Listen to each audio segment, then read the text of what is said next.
Notre discussion préélectorale s'arrête aujourd'hui dans les Honel, entité bucolique, véritable poumon vert, mais aussi laboratoire politique où pas moins de 5 formations politiques vont s'affronter.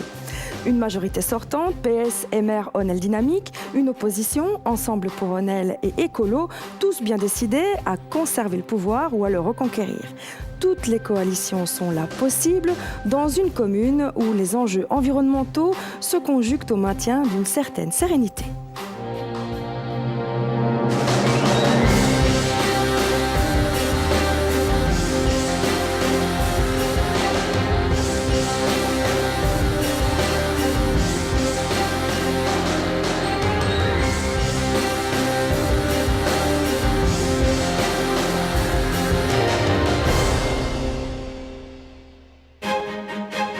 Son nom découle de 2 cours d'eau qui traversent l'entité Honel. Ce n'est pas un long fleuve tranquille.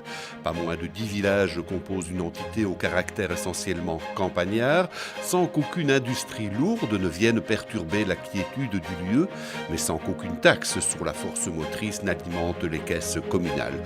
Le vent y soufflera peut-être un jour jusqu'à faire tourner les pales d'une éolienne. Le nombre d'habitants vient de grimper jusqu'à justifier l'installation de 2 conseillers communaux supplémentaires.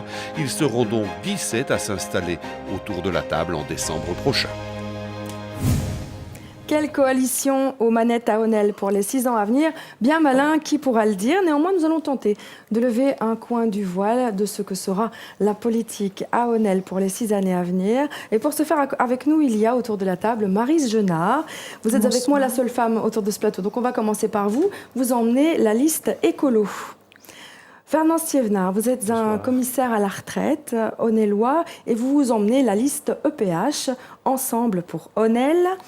Lucien Pouille, échevin sortant, vous emmenez la liste Honel Dynamique et vous êtes actif en politique à Honel depuis fort longtemps.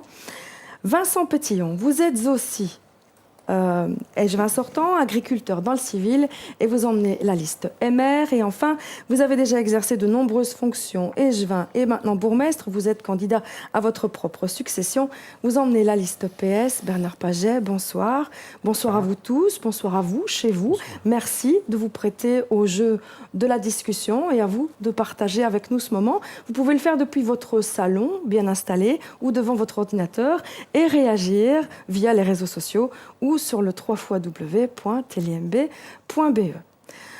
Honel, on l'a vu dans la carte de visite, c'est une entité bucolique, un environnement verdoyant qui suscite pas mal de convoitises. Il réjouit les habitants, mais là, pas moins de 6 projets éoliens sont actuellement en cours. Est-ce que c'est une aubaine ou une malédiction? Madame Genard, je me retourne vers vous. Vous êtes la représentante du parti écolo autour de la table. On connaît l'attachement légendaire des écolos pour le développement durable. Est-ce que implanter une éolienne dans les Honel, c'est une bonne ou une mauvaise chose? D'abord, bien sûr, nous sommes, en tant qu'écologistes, favorables, très favorables à tout ce qui est énergie renouvelable et durable. Forcément que ça passe par l'éolien. Bon, maintenant, l'éolien, ce n'est pas n'importe quoi, n'importe où non plus.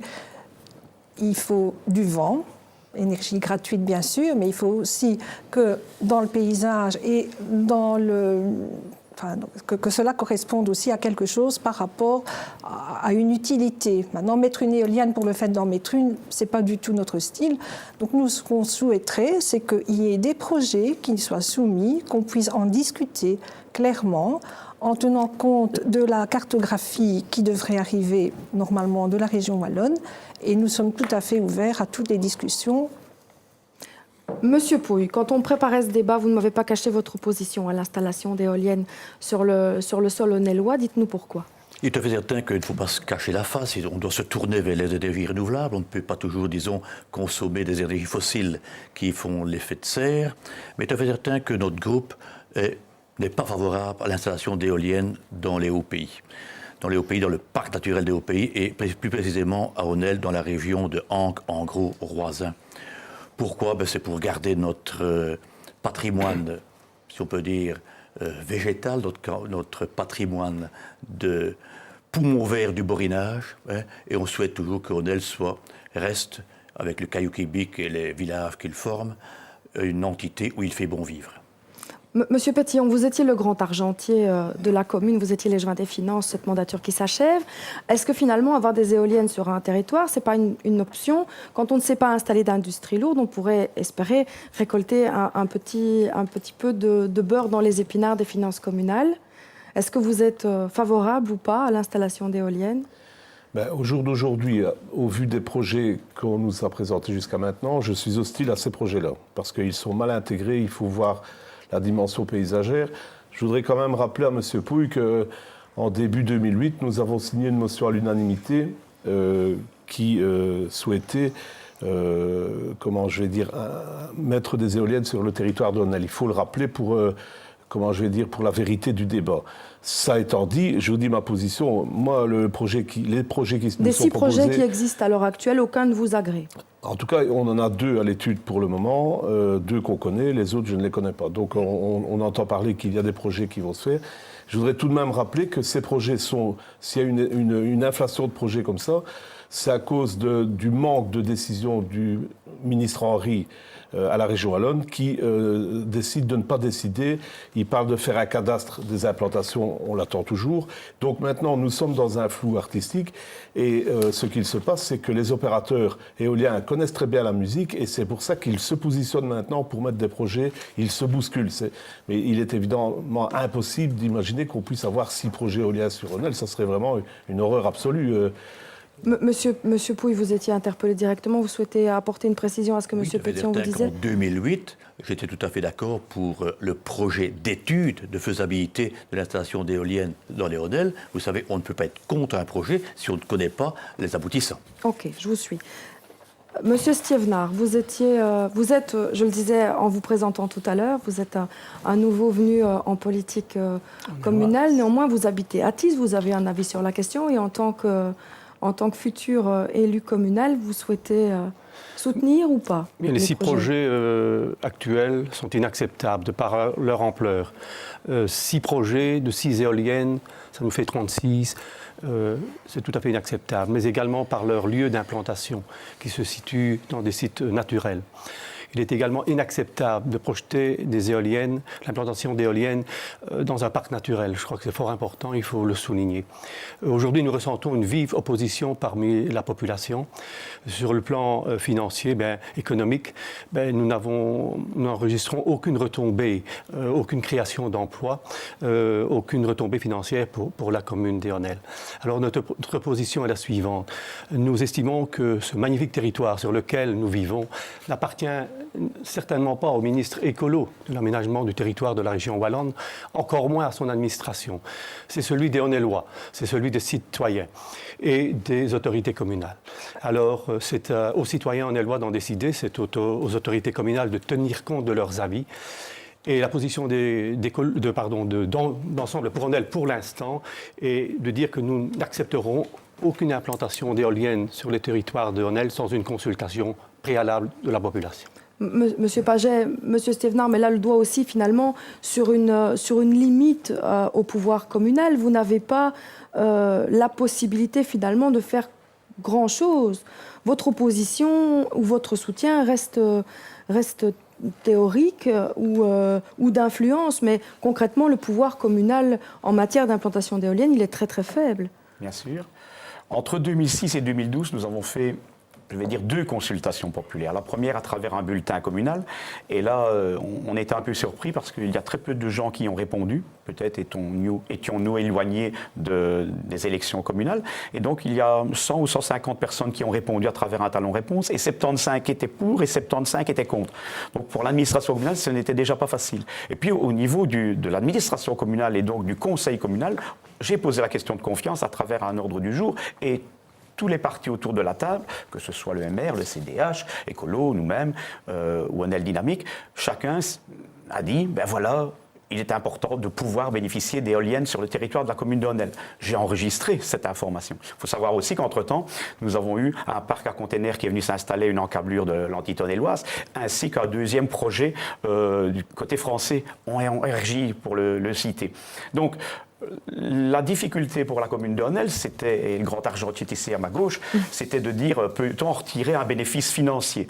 S'il n'y a pas de bénéfice financier, ça n'a aucun intérêt pour nous, surtout qu'en ma qualité de président du parc naturel des Hauts-Pays, je suis très très attentif à l'aspect paysager des choses. Donc à l'heure actuelle, il n'y a pas 6 projets, il n'y en a que 2 qui ont été déposés, et dans les 2 dossiers déposés, franchement, aucun des 2 ne nous agrée. Donc nous aussi, la position du groupe socialiste que je représente ce soir, c'est non à l'heure actuelle. Alors, Monsieur Pétion, je reviens vers vous. Si les éoliennes, les projets qui sont en cours ne permettent pas de faire rentrer de l'argent dans les caisses communales, comme je le rappelle, il n'y a pas énormément d'industrie et il n'y a, a fortiori, pas de projet d'en installer. Comment est-ce qu'on fait finalement pour redynamiser économiquement? On mise sur la carte postale, l'accès... L'aspect un peu touristique de la commune? Absolument. Et je rappelle qu'on a quand même un secteur horeca très développé à Honnel. On a des producteurs de produits locaux de qualité qui sont là aussi. Donc nous devons absolument garder l'aspect paysager de Honnel. Il faut que les gens s'y sentent bien. Il faut on a le Ravel maintenant qui couvre malheureusement une petite partie du territoire. On espère qu'il ira jusqu'au bout. Nous avons aussi des voiries rurales que nous sommes occupés de réhabiliter, pour justement permettre la découverte de ces voiries. Et c'est évident que le fait de faire venir des gens chez nous, ça a des retombées financières pour la commune, en termes d'emploi notamment. Et il faut rappeler aussi que c'est une zone d'habitat qui plaît beaucoup à Honnel. Et donc il faut qu'on garde absolument notre caractère bucolique et rural pour attirer des habitants chez nous. D'ailleurs, la population, depuis 6 ans, s'est améliorée puisqu'on est passé au-dessus de la barre des 5000 habitants. C'est un signe qui est révélateur du bien-être et du bien-vivre de Honnel. Et ça, c'est quelque chose d'indispensable. En matière de finances, je profite de l'occasion qui m'est donnée pour dire que nous avons vraiment rétabli la situation puisqu'on a un boni qui a augmenté de plus de 300 000 €. Nous avons une dette qui a diminué malgré, ici dernièrement, l'achat d'un car, malgré l'achat de terrain pour le parc à containers, malgré l'achat pour le terrain de football. Donc nos finances sont vraiment remises. Les finances communales sont saines, je vous entends. Absolument. Monsieur Sthievenard, votre idée de comment faire rentrer de l'argent dans les caisses à Honnel, même si, à écouter Monsieur Pétion maintenant, ils n'en ont pas besoin, ils sont assez d'argent. Il est très optimiste. L'avenir s'annonce peut-être pas aussi facile. Alors dites-moi, vous avez quelle idée? Je dis qu'à Honnel, nous avons une activité principale, c'est la première activité économique, c'est l'agriculture. Et vous avez parlé du tourisme, c'est vrai, nous avons la chance d'avoir un territoire qui attire le touriste. Aujourd'hui, nous devons nous concentrer sur le tourisme d'un jour, orienté vers les promenades pédestres, cyclistes, équestres, vers la valorisation des produits artisanaux, mais aussi l'artisanat local. Donc nous voulons valoriser l'agriculture locale par la promotion des produits issus de la ferme. Et nous pensons notamment à la filière des cantines scolaires, des services à domicile et également à la promotion des commerces locaux, je crois, qui représentent aussi un vecteur important dans l'économie honnelloise. Au niveau du tourisme, nous avons des organismes qui travaillent excessivement bien actuellement, le Parc naturel des Hauts-Pays. Nous avons le Royal Syndicat d'initiative, nous avons la Maison du tourisme de Mons, toute proche. Et je crois qu'aujourd'hui, la commune doit faciliter ces divers organismes à se mettre en réseau pour mutualiser leurs forces. Nous voulons également renforcer la filière événementielle, non seulement au niveau du parc naturel des Hauts-Pays, mais bien au-delà.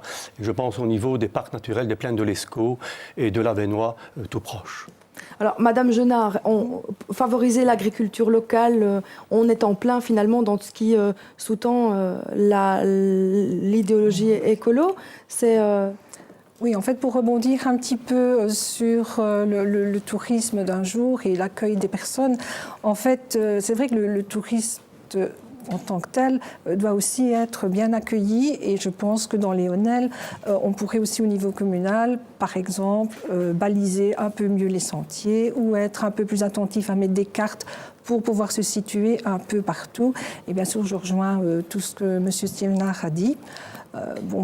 L'accueil, c'est important et le monde associatif nous y aide aussi. Donc ça, il faut y être attentif de toute façon. Alors, Monsieur Pouille, vétérinaire dans la vie civile, j'ai envie de dire, le monde de l'agriculture, c'est un monde que vous connaissez bien, forcément, en habitant à Erken. Est-ce que vous imaginez la piste touristique et agricole telle qu'elle a été évoquée comme étant une bonne solution? Vous savez, actuellement, la majorité au pouvoir depuis 6 ans doit se réjouir que notre budget, disons, est assaini et nous avons bien travaillé, les honnêtes sont bien gérés et notre budget, bien sûr, est en boni. Il est tout à fait certain que pour avoir de l'argent à l'administration communale, on doit veiller à acquérir tous les subsides qui se préparent. Vous savez, par exemple, si on vous donne des subsides pour faire restauration d'un sentier, il faut le prendre. Parce que ce n'est pas, disons, on veut bien restaurer les sentiers communaux, mais ce n'est pas uniquement par de l'argent local. Il faut prendre des subsides. Si on veut faire des trottoirs, des routes, il n'y a rien à faire et on doit, disons, veiller à acquérir les subsides nécessaires. Il est fait que l'agriculture locale, c'est de par mon métier, vous savez, le nombre d'agriculteurs diminue de plus en plus. Et quand vous voyez qu'il n'en convient pas, ça va être le moment, bien sûr, des pommes de terre maintenant. Et les pommes de terre, toute la majeure partie, les 90% de pommes de terre qui sont cultivées dans le Rhônel repartent dans une autre province, ce qui est peut-être dommage. Et notre agriculture familiale, malheureusement, est en perte de vitesse. Elle s'industrialise de plus en plus.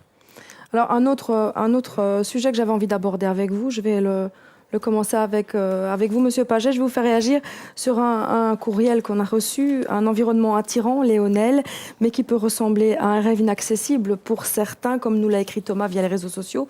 Il disait « J'ai grandi à Onzy, je souhaiterais m'y installer, mais trouver une maison à louer relève du parcours du combattant. » Qu'est-ce que la commune peut concrètement faire? Monsieur Potillon l'évoquait un peu tout à l'heure.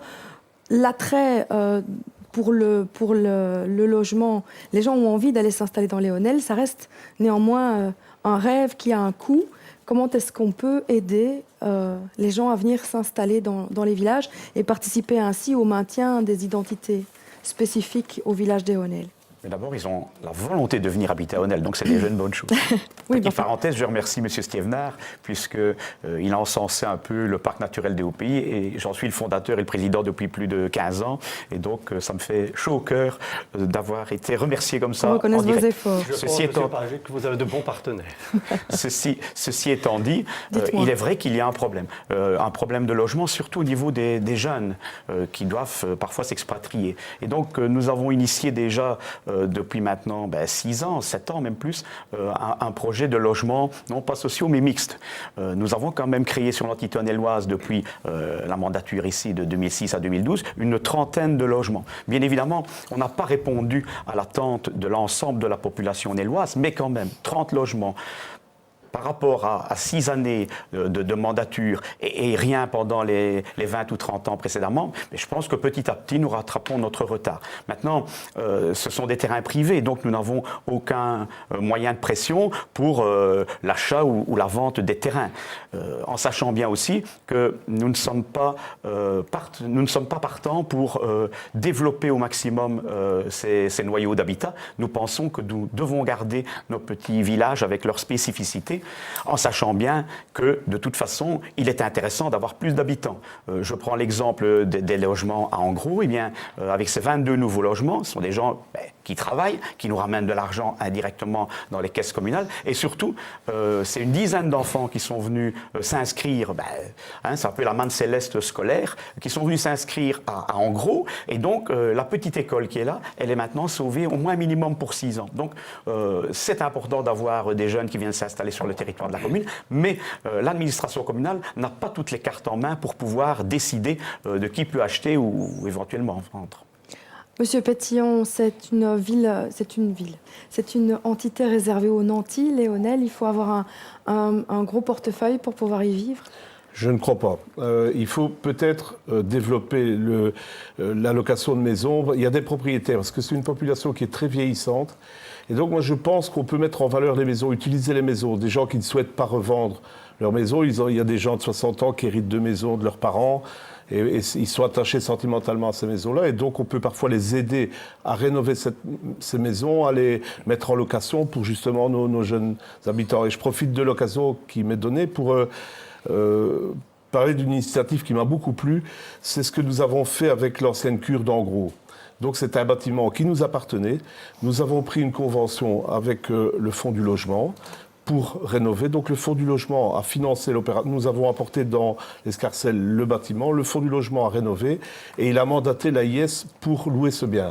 Et ça, j'ai demandé, c'est d'ailleurs passé, ça a été voté à l'unanimité à ma demande, on a voté un droit de préemption pour les habitants de Honnel nécessiteux. Ce sont donc des initiatives qu'il faudrait reconduire, si je vous entends bien, avec d'autres bâtiments sur la commune. Je trouve que c'est beaucoup plus souple que via les méga... Je ne dis pas chaque système a son utilité, mais je suis plus pour des micro-projets comme ça intégrés dans les villages. On a à Montigny, on a 4 logements aussi dans l'ancienne école. Et comment je veux dire, je suis plutôt favorable à ce type de logement-là. Mais je crois qu'il y a moyen de faire une mixité de logements.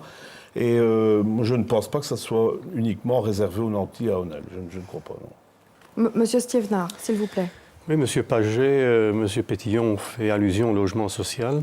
Je voudrais commencer par là et faire le point sur les logements sociaux d'en gros. Je crois que, puisque c'est Ça, malheureusement, c'est une matière sur laquelle vous n'avez plus de propositions à faire, parce que ce projet-là est terminé. Les bâtiments ont été rénovés, ils sont aujourd'hui occupés, M. Paget le disait tout à l'heure, par des familles qui s'y sont installées. Oui, mais c'est une personne d'Onzi qui nous interpelle, donc un Honnellois. Et c'est justement le point que je souhaite faire. On est loin, je crois, de l'espérance qui avait été annoncée par la majorité sortante de voir ces logements occupés par une majorité de Honnellois. On est très, très, très loin de cela. Je crois que c'était faire preuve de naïveté et certainement d'une méconnaissance des règles d'attribution du logement social. Alors, je vous entends, qui se mais base... selon vous, comment peut-on faire justement aujourd'hui, sans reparler du projet de la brasserie qui lui est terminé, comment peut-on faire aujourd'hui pour que à Honnel, on facilite le logement, l'accès au logement pour les Honnellois ou les fils d'Honnellois qui sont désireux de revenir s'installer dans leur village? Je crois qu'il y a aujourd'hui à Honnel pas mal de bâtiments, de maisons inoccupées. Et je crois qu'il faut commencer par rénover le bâti existant. Il faut bien sûr promouvoir l'habitat. Je pense aux jeunes couples. Je crois que c'est très attractif, les jeunes couples à 2 ménages, je crois qui, à longue échéance ou à moyen terme, permettront certainement des rentrées supplémentaires au niveau de l'IPP et de l'impôt immobilier. Mais je crois qu'il faut bien sûr leur permettre et les encourager. Et je pense à une déduction fiscale de quelques années sur le logement qu'ils pourraient acquérir à Honnel. Effectivement, le logement locatif pose problème et actuellement excessivement peu de logements en location à Honnel. Et c'est une problématique, mais bon, le propriétaire l'occupe. Je pense qu'on ne peut pas l'en empêcher. Et promouvoir et poursuivre l'urbanisation des Honnel est un autre problème. Je crois qu'on pourrait en parler dans l'aménagement du territoire. Et aujourd'hui, personne ne le souhaite poursuivre dans cette voie Honnel. Monsieur, oui, permettez quand même que Monsieur Pouille s'exprime, parce que Monsieur Pouille et Madame Jonard n'ont pas encore eu l'occasion de nous faire entendre ce qu'ils pensaient de la question. Comment est-ce qu'on favorise finalement l'installation d'Honnellois dans leur commune? Il est tout à fait certain que notre politique, c'est de garder nos jeunes chez nous. Garder les jeunes chez nous, ce qui veut dire qu'il leur faut des logements. On doit encourager, disons, les maisons qui sont vides maintenant, dit aux propriétaires, écoutez bien, on va vous donner des subsides pour les encourager à faire des appartements. Et je dis, en dînant ce midi, je discutais encore avec un couple qui, eux aussi, ont restauré des maisons, des appartements pour maintenir la jeunesse. On ne peut que les encourager par des déductions fiscales ou bien des encouragements de tout genre. Et également, il y a encore moyen, dans les Honnel, de trouver une quinzaine d'appartements dits sociaux actuellement, que l'on peut rénover, en la même image que la brasserie d'Engros. Il y a d'autres bâtiments qui peuvent devenir communaux, que l'on peut restaurer et faire bien sûr des appartements pour notre jeunesse et des jeunesses extérieures. Pourvu qu'on amène de la jeunesse, M. le Baumette disait tantôt, notre jeunesse bien sûr, nous devons essayer de faire le maximum pour le garder, donc en facilitant les propriétaires à restaurer leurs maisons et créant des appartements, mais également les brasseries d'Engros par exemple, nous ont amené des jeunes également avec des gosses, ce qui a permis à certaines de nos écoles de refleurir ou de se maintenir. Ok. Madame Jonard. Oui, moi je suis très contente d'entendre ce que M. Pouille dit à propos des logements inoccupés et qu'on pourrait peut-être valoriser par l'intermédiaire de la commune, parce que déjà sous la mandature précédente de Bruno Duroubet, il y avait eu un répertoire, on avait fait tout un cadastre et tout avait été répertorié au niveau de tous ces bâtiments pour lesquels justement on pouvait aménager et aider les propriétaires. Bon, voilà, maintenant on attend. 6 ans plus tard, Oui. Vous souhaitiez réagir tout à l'heure? Juste une petite parenthèse, lorsque M. Stévenard parle de déduction fiscale, il ne s'agit pas comment vais-je dire, du ressort communal. Donc ce n'est Donc pas c'est une proposition que vous pouvez porter au niveau de l'administration communale, mais qui ne dépend pas de votre choix. En fait. L'administration communale n'a pas le pouvoir de battre monnaie ou l'inverse, de pouvoir retirer des subsides ou autres. Donc ce n'est pas du ressort communal. Donc là, c'est impossible de pouvoir régler ce problème-là à travers la vision de M. Stévenard sur ce point-là. Maintenant, le logement, c'est un problème qui n'est pas nouveau. Ça fait 30 ans, il y a des logements inoccupés et nous avons, nous, au sein de la majorité communale, engagé une personne qui s'appelle une conseillère logement, c'est la première fois, et cette dame-là travaille maintenant depuis 3 ans, elle fait un boulot extraordinaire et je pense que nous allons voir d'ici la mandature suivante tout le travail qu'elle accomplit et les résultats qui vont en découler. Alors, s'il vous plaît, je voudrais poursuivre avec vous cette conversation en vous disant que c'est vrai qu'on l'a vu dans Léonel, il fait beau, il fait calme. Là, tout n'est que luxe, calme et volupté, comme on le dit dans la poésie. Peut-être pas tout à fait, à en croire les statistiques. Onel souffre d'une criminalité en hausse. Et comme nous l'a écrit Thérèse sur un des réseaux sociaux, à Onel, il fait calme, mais est-ce que cela va durer? Jusqu'où faudra-t-il attendre pour voir plus de policiers dans les rues? Alors, vous ne m'en voudrez pas, on a un ancien policier autour de la table.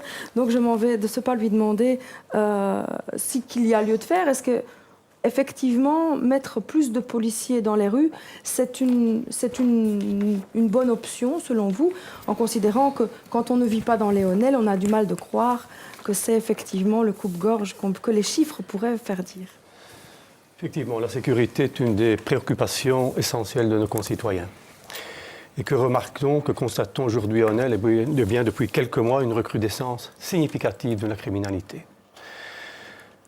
Nous sommes passés de 50 vols qualifiés en 2010 à 72 en 2011 et nous sommes à 74 aujourd'hui, au 31 août.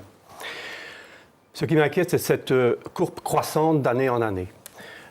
Les faits délictueux, j'ai parlé des vols qualifiés, mais c'est aussi les vols de voitures, les vols dans les voitures, les incendies volontaires, nous avons des vols de remorques. Que faire pour que ces chiffres, cette tendance s'inverse? Onel souhaite que chaque citoyenne puisse sortir de son domicile et le regagner sans avoir la crainte de le voir dévalisé. Et pour cela, je crois pouvoir parler en connaissance de cause. Il faut renforcer la présence policière sur le terrain. De jour, mais également la nuit. Aujourd'hui, nous avons plusieurs leviers au sein de la police des Hauts-Pays.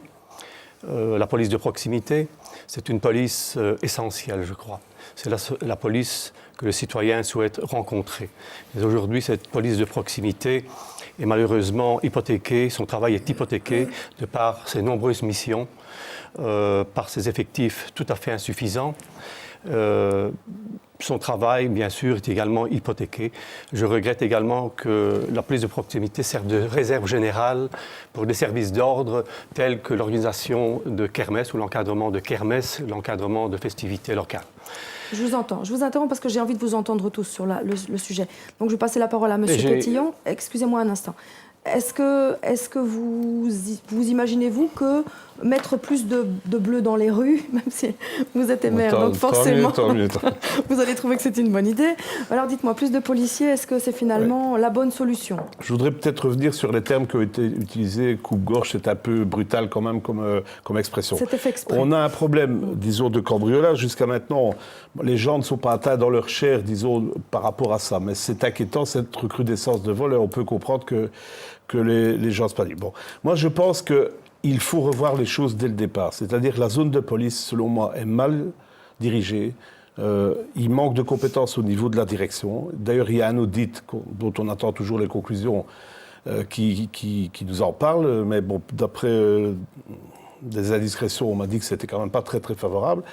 On a la proximité de la France. Ça, il ne faut quand même pas l'oublier. Et donc, notamment, la mission du chef de zone, c'est de prendre des contacts de l'autre côté. Il y a quelques jours, il y a eu une grosse opération sur l'île Courtrai-Tournai, et on a vu les résultats, ils sont probants. Et ça, c'est des opérations qui marchent. Il y a une structure au niveau de l'État fédéral qui fait des liens avec leurs équivalents français, c'est tout à fait possible. Et vu notre situation géographique, c'est indispensable. Moi, ce que je souhaite, c'est que les policiers soient sur la route, Bon, on a des moyens techniques. Je prends des tablettes, je ne vais pas citer la marque, mais vous voyez de quoi je parle. On sait écrire, on sait enregistrer, on sait prendre des photos, on sait tout faire avec ça. Il faut que ces agents, on les laisse travailler, soient équipés. Il faut du bon matériel. C'est comme au service des travaux. Quand vous avez des ouvriers qui ont du bon matériel, il faut du bon travail. Si vous n'avez rien... Et moi, je me mets aux côtés de tous ces agents qui sont parfois découragés parce qu'on ne s'occupe pas d'eux, ils n'ont pas les moyens pour bien faire leur travail comme ils souhaiteraient le faire. Alors, Monsieur Paget, vous avez été aussi, en tant que bourgmestre, président de la zone de police. Membre de la zone de police, oui, pardon. Je vous nommais président.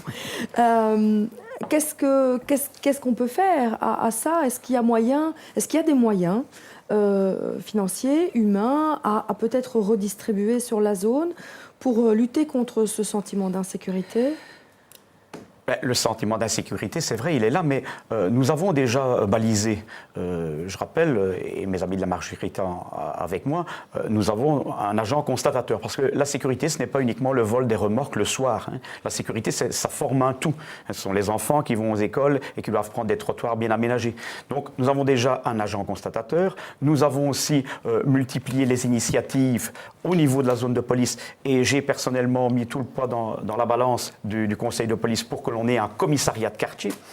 Nous allons engager un deuxième agent sanctionnateur au sein de la commune et surtout, pour la première fois, nous avons maintenant des caméras qui s'installent. Donc ce n'est pas un seul élément qui va pouvoir modifier le cours des choses, mais ce sont une multitude de petites choses qui vont, je pense, apporter un plus à nos concitoyens. En sachant aussi que les chiffres, on leur fait dire un peu ce que l'on veut, parce qu'il faut savoir que c'est une bande organisée qui sévit dans les Honnelles depuis 3 mois, donc les chiffres ont littéralement flambé. La bande vient d'être arrêtée ici il y a quelques jours. Les statistiques devraient donc s'afficher. Et les statistiques vont bien évidemment baisser, puisqu'il y a eu il y avait à peu près un vol par jour en Honnelles chaque soir depuis 3 mois. Et depuis maintenant 3 semaines, il n'y a eu que 2 incidents sur 3 semaines. Donc on voit bien que là, on a touché la corde sensible de ce phénomène, c'est-à-dire qu'on a arrêté quand même une bande de voleurs. Il y en a peut-être encore d'autres. Donc ne soyons pas pessimistes, multiplions les initiatives. Il est intéressant que les habitants de Honnelles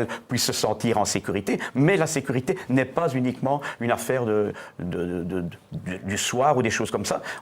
J'ai les jeunes des travaux avec moi. Combien de fois n'avons-nous pas remis des points lumineux, simplement pour avoir un sentiment de sécurité dans des endroits un peu obscurcis. Donc, bien, voilà, il y a plein de choses à faire. Précisément, Monsieur Pouille, la sécurité, c'est aussi la sécurité routière. Ce sont beaucoup de petits éléments à mettre en place qui sont pas forcément coûteux. Oui, pour moi, la sécurité, c'est 2 pôles. 1, la présence policière dans les rues. Nous avons 3 agents. Ça, la présence des agents, nous n'en avons que 3. Ça ne dépend pas de nous. Nous devons, disons, nous soumettre aux lois du régional et du fédéral. On ne sait pas en faire plus. On pourrait peut-être mettre, disons, des auxiliaires de police, ce qu'on appelle également, à les sorties des écoles, je vois dans d'autres entités, ce sont ce qu'on appelle les abeilles. Les abeilles qui sont quand même là, qui peuvent, disons, prendre note et veiller à la sécurité des enfants. Il y a également les caméras de surveillance que l'on peut mettre, que l'on peut placer aux endroits stratégiques, bien sûr. On ne peut pas mettre 1000 caméras parce qu'une caméra coûte relativement cher quand même, mais une caméra mobile, de temps en temps, sans atteindre bien sûr la vie privée des gens, peut être efficace. Elle a été efficace plusieurs fois durant cet été. Mais la sécurité également, c'est la sécurité, si on peut dire, individuelle. Vous savez, bon, je souhaite par exemple qu'un enfant qui va à l'école, M. le bourgmestre disait, nous devons avoir des trottoirs corrects. Et alors là, j'étais content, il y a quelques jours, de voir quelqu'un en chaise roulante se déplacer d'un tel village à un autre village, étant donné que les trottoirs sont impeccables, grâce également au subside que je parlais tantôt, du plan escargot. Nous avons réalisé là un magnifique travail. Et quand vous voyez les gens, surtout d'un certain âge, se promener sur le trottoir, eh bien, en toute sécurité, on doit être heureux quand même, même si on n'avait fait que ça durant cette mandature. Je vous remercie. Rapidement, s'il vous plaît, parce que j'ai vraiment envie d'entendre Mme Jonard sur le même sujet. Ah d'accord. Bon alors, il y a la prévention, l'école de la prévention pour les aînés. Les aînés leur dit, écoutez bien, et ça on le fait à la maison communale, l'initiative de M. le bourgmestre, il a donné, disons, cet après-midi pour les 3e âge, des cours, si on peut dire, de prévention au vol. Je resterai là. Alors, Mme Jonard, oui, donc par rapport dites-moi, est-ce que Honnelles, c'est un centre urbain avec un taux de criminalité important? Non, pour moi, je ne le vis pas du tout comme ça et je pense que je ne suis pas la seule. Bon, c'est vrai, maintenant, il y a les vols, les petits trafics ou des choses comme ça. voilà, ils existent et puis... Mais que faire ils n'ont pas- concrètement pour que finalement le sentiment d'insécurité soit diminué? D'abord, c'est avoir une proximité, que chaque citoyen, chaque habitant puisse dire, voilà, s'il se passe quelque chose, j'ai un numéro de téléphone, j'ai une personne à contacter ou je sais m'organiser pour réagir le plus vite possible. Ça, c'est déjà la confiance dans ce qui est organisé pour la réaction. Ensuite, ce que je pense aussi, c'est pouvoir faire des rencontres citoyennes pour que les gens puissent exprimer aussi ce qu'ils ressentent, pour ne pas laisser justement l'inflation sur cette insécurité. Bon, on entend quelque chose, on le raconte, et puis hop, ça y est, ça fait boule de neige, et alors plus personne n'est bien nulle part. Et ça, je crois que la commune a quelque chose à faire à ce niveau-là, par rapport aux citoyens et à son expression de son malaise ou tout simplement... Un travail plus d'écoute peut-être. De sa peur, voilà. Travail d'écoute, mais aussi en prenant un petit peu parti avec les personnes, en étant à côté d'elles, quoi.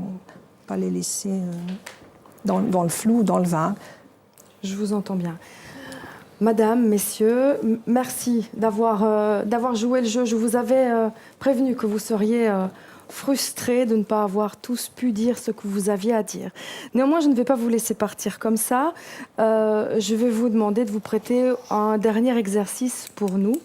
On a appelé ça les 30 dernières secondes, c'est-à-dire que vous allez chacun, vous êtes 5, donc ça va quand même faire 2 minutes et demie, vous allez chacun vous prêter à l'exercice de me dire ce que vous allez faire du pouvoir si vous l'obtenez, si vous le conservez, et surtout, avec qui vous sentiriez convolé pour les 6 années qui arrivent. Monsieur Stévenard, je vais commencer avec vous. Vous êtes la tête de liste pour Ensemble pour Rhône-Alpes. Vous êtes dans l'opposition, je le disais tout à l'heure. Allez-y, les 30 secondes qui arrivent sont à vous. Bien, je commencerai par la fin de votre question. Nous ne marquons qu'une exclusive. Nous respecterons le scrutin. Je crois que les élections, c'est le tribunal du peuple. Nous sommes des démocrates et nous nous plierons à leur choix. Maintenant, si Ensemble pour Rhône-Alpes revient au pouvoir, c'est notre vœu le plus cher, évidemment, nous n'avons pas parlé de l'enseignement. Je voudrais dire que nous souhaitons investir massivement pour un enseignement de qualité, une école rurale qui est ouverte sur le monde qui l'entoure. Nous souhaitons créer une crèche pour nos bambins. Nous souhaitons améliorer le fonctionnement des garderies. Merci, c'est terminé. Vos 30 secondes sont terminées. Vous ne nous avez pas dit avec qui vous alliez, néanmoins. Voilà, tout à fait. Je vous ai donné un élément de réponse, tout néanmoins. à fait. Je vous propose si vous le voulez bien, messieurs de la majorité, laisser l'honneur à la seule dame de ce plateau, bien courageuse. Madame Genard, pour les écolos, je vous écoute. En fait, écolo, c'est pas tellement un parti de pouvoir, mais de devoir. Donc nous prendrons nos responsabilités. Si nous y allons, nous irons avec nos projets, parce que nous avons des projets qui sont directement applicables. Et nous prendrons donc rapidement des mesures si nous y sommes. Maintenant, comme les autres, nous attendons le scrutin. Et selon le désir des électeurs, nous ferons en sorte d'être dans une majorité avec les partenaires qui sont sensibles à nos projets. Voilà. Merci Madame Genard, vous vous êtes pliée parfaitement à l'exercice. À vos côtés, Monsieur Pétillon, même chose pour vous. Vous êtes échevin sortant, vous emmenez la liste MR. Vos 30 secondes. Voilà, vous aurez observé qu'à Rhône-Alpes, on a terminé une mandature sans cris, sans heurts. C'est inhabituel à Rhône-Alpes, mais cette fois-ci, ça s'est passé. Moi, mon souhait, c'est de, bien sûr, rejoindre une majorité et de rapidement rejoindre cette majorité pour que nos projets puissent continuer à évoluer. Donc nous avons notre projet culturel, nous avons notre projet sportif, nous avons nos projets de voirie lente. Moi, les finances, je pense, j'ai la prétention de dire que je les ai bien maîtrisées. Je souhaiterais pouvoir toujours être aux affaires pour la fois prochaine. Et alors peut-être pour l'information... C'est fini. Monsieur Paget, vous voyez, je suis intraitable. Vous n'aurez pas 32 secondes. Vous emmenez la liste PS. Vous êtes bourgmestre sortant, candidat bourgmestre. Vos 30 secondes. Là aussi, le choix des électeurs va jouer, mais bien évidemment, si nous avons l'opportunité de rester au pouvoir, nous avons un programme qui est bien achalandé, bien élaboré, et donc nos partenaires devront aussi accepter notre programme, en sachant qu'une de nos priorités, c'est diminuer la fiscalité, c'est ce que nous avons fait avec les gens qui m'entourent, et normalement, nous allons diminuer la fiscalité de 0,25%, ce qui est appréciable pour chacun des ménages de Rhône-Alpes. Vous vous êtes plié à l'exercice. Je pense que ça n'est pas arrivé depuis le début des débats. En moins de 30 secondes. Merci, Monsieur Paget. Monsieur Pouille, vous êtes le 5e à vous exprimer. Donc, sans surprise, vous emmenez, donc, je le rappelle, la liste Onel Dynamique. Vos 30 secondes démarrent maintenant. Eh bien, l'équipe d'Onel Dynamique, bien sûr, est une équipe pluraliste, donc qui doit travailler dans le sens des valeurs, par respect pour notre citoyen. Et nous sommes, disons, ouverts à toutes propositions qui seront bien sûr analysées dans la plus stricte intelligence. Et je dois dire que pourquoi nous avons travaillé 6 ans ensemble, il faut être honnête de le dire, pourquoi changer une équipe qui fait son devoir. Parfait, vous vous êtes aussi plié à l'exercice en moins de 30 secondes. Je vous félicite. Je vous remercie à tous les 5 d'avoir été des nôtres. C'est ici que se termine le débat onellois. Bien d'autres sujets auraient mérité qu'on s'y attarde un petit peu. Il a fallu faire des choix. Vous aussi, vous aurez à faire des choix le 14 octobre prochain à Onel. J'espère qu'on vous a aidé à y voir un peu plus clair. Passez une excellente soirée. Merci à vous de nous suivre. À bientôt.